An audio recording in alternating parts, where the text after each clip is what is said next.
A long time ago, there was a king named Ahab who ruled over Israel.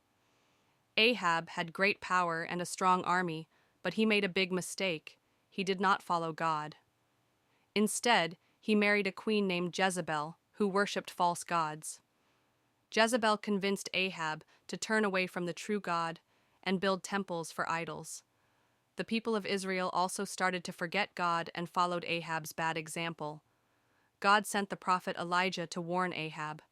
Elijah told the king, "Because you have turned away from God, there will be no rain in Israel until you repent."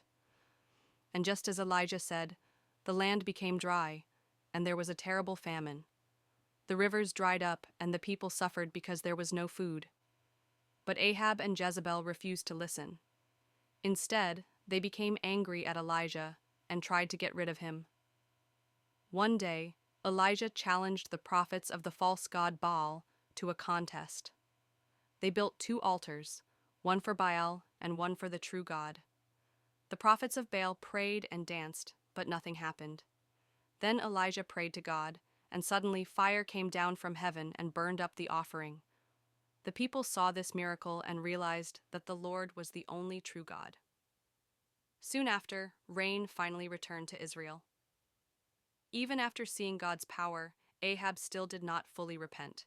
He was greedy and took what didn't belong to him. One day, he wanted a vineyard owned by a man named Naboth.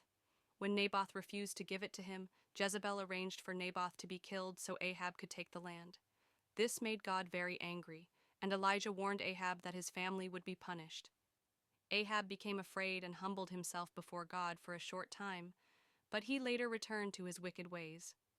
Eventually, he went into battle and was struck by an arrow, just as God had warned. He died, and his kingdom suffered because he did not follow God. The story of King Ahab teaches us that we should always listen to God and do what is right.